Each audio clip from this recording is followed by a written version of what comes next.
أغنية في أول الحلقة ممكن تعمل حالة وتخلي المشاهد يكمل المسلسل حتى لو مش ناوي. رمضان 2026 جاي بصوت الشارع بأسماء تقيلة زي عبد الباسط حمودة وأحمد شيبة وعصام صاصة ورحمة محسن ويارا محمد. مين أجره أعلى وعايز يمثل مع الغنى؟ وهل التتر إضافة من غير تأثير؟ ومين هيكسب سباق التترات السنة دي؟ وهل الأغنية ممكن تبقى أهم من البطل ذات نفسه؟ تعالوا نشوف. مع كل موسم رمضان ومع زحمة المسلسلات وتنافس النجوم الكبار بيبقى فيه سباق تاني مش بيقل أهمية، وهو سباق المغنيين في تترات المسلسلات، لأن التتر مش بس أغنية في أول الحلقة، ده بقى حالة وبصمة وبيعلق مع الناس ويدفعهم إنهم يشوفوا المسلسل. تترات مسلسلات رمضان 2026 هترجع الأغنية الشعبية للصدارة بأصوات مغنيين شعبيين ليهم جمهور كبير. بس السؤال هنا، هل اسم المطرب الشعبي الكبير بيكون سبب في نجاح المسلسل عشان هو غنى التتر بتاعه، ولا ده ملهوش علاقة؟ أول اسم حاضر هو عبد الباسط حمودة اللي هيغني تتر وأغاني مسلسل درش، وده بعد ما تعاونوا في مسلسل المعلم اللي اتعرض في شهر رمضان لعام 2024. وغنى عبد الباسط حمودة تتر بتاعه والأغاني اللي كانت جوه المسلسل في الحلقات. عبد الباسط مش بس مغني وسبق له التمثيل في فيلم عنتر وبيسا زمان، وبيرغب إنه يمثل تاني ويظهر في أدوار. كمان هنلاقي الفنانتين رحمة محسن ويارا محمد في أغاني مسلسل علي كلاي بطولة الفنان أحمد العوضي. ولكن رحمة محسن مش هتغني بس، دي هتمثل كمان في المسلسل وهتعمل مشاهد. رحمة أعلنت قبل كده رغبتها في التمثيل، وإن اللي شجعها على كده هو أحمد العوضي، وفعلا هتظهر في مسلسل علي كلاي. ولكن تتر مسلسل علي كلاي هيبقى من غنى الفنانة يارا محمد، وده بعد ما كتب أحمد العوضي على حسابه فيسبوك وقال: صوت الشارع في رمضان، يارا محمد مفاجأة علي كلاي في رمضان 2026. وكلنا شفنا في السنة اللي فاتت قد إيه أغنية رحمة محسن الدنيا عاملة معايا الغلط في مسلسل فهد البطل كانت من أسباب نجاح المسلسل، وعشان كده أحمد العوضي بيتعاون تاني مع رحمة كمغنية وممثلة في مسلسل علي كلاي السنة دي. كمان هنشوف النجم الشعبي أحمد شيبة اللي كل موسم دراما رمضان بيكون موجود في السنين الأخيرة، والمرة دي هيكون مع مطرب المهرجانات عصام صاصة في مسلسل الكينج بطولة الفنان محمد عادل إمام. وهيبقى في دويتو بين أحمد شيبة وعصام صاصة في الأغاني بمسلسل الكينج، وشيبة مثل قبل كده وظهر في مسلسل اللعبة 3، وممكن جدا نشوفه بعد كده ممثل في دراما رمضان. كمان النجم عصام صاصة مثل قبل كده وظهر في فيلم اسود ملون مع الفنانة رنا رئيس، ممكن جدا نشوفه في دراما رمضان في المستقبل. كمان هنلاقي الفنانة مي كساب هتغني تتر مسلسل نون النسوة اللي هتبقى هي فيه البطلة علشان تنضم لقائمة الفنانين اللي هيغنوا ويشاركوا في المسلسلات بسباق دراما رمضان 2026.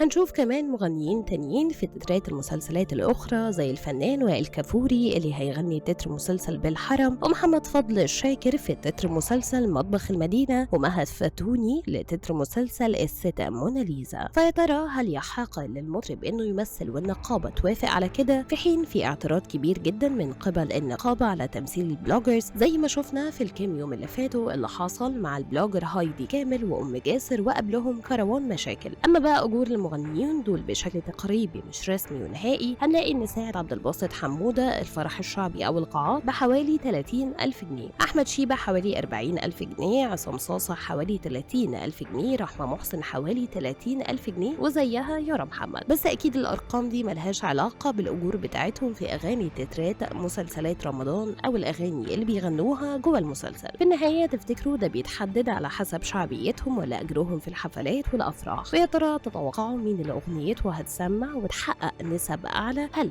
رحمة محسن زي السنة اللي فاتت، ولا حد تاني هيتربع على عرش ترند رمضان 2025؟ شاركونا برأيكم في التعليقات.